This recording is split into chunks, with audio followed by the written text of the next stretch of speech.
Welcome to our podcast, where we uncover the most important and interesting stories for you. In this episode, we'll discuss a rare kite-shaped Pictish ring found buried at Burghead Fort after 1,000 years. A 1,000-year-old Pictish ring was discovered by an amateur archaeologist on the last day of the dig. University of Aberdeen's former engineer and graduate and volunteer John Ralph found the kite-shaped ring, which has a garnet or red glass center, at Burghead Fort. The area is famous as a former Pictish site, but its historical value was lost after the construction of the town of Burghead in the 1800s, which covered a major part of the fort. Ralph, who calls himself an enthusiastic amateur, said that after finding the ring he failed to realize how valuable it was.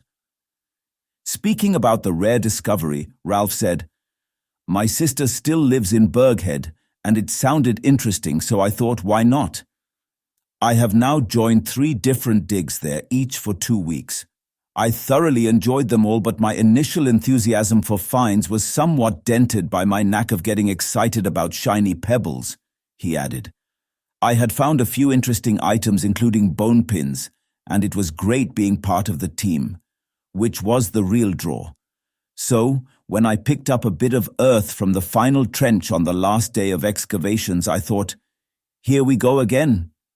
It was only when I showed it to the volunteer next to me, and he got excited, that I thought it might really be something, Ralph further stated.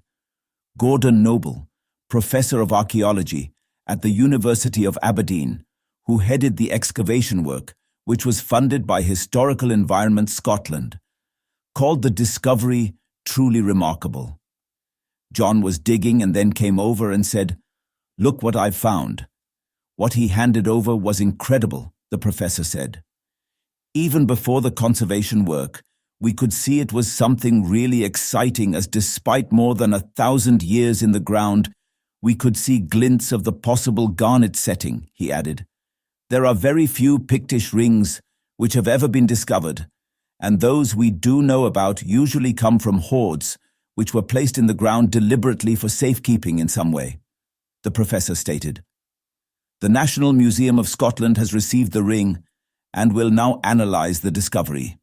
We will now look at the ring, evidence of buildings and other artifacts to consider whether the ring was crafted on the site and who such an important piece of jewelry might have been made for, Professor Noble stated. That's all from this podcast. Thanks for listening. We have many more such compelling episodes for you. Enjoy them. Do share your opinion in the comment box and subscribe to us for more.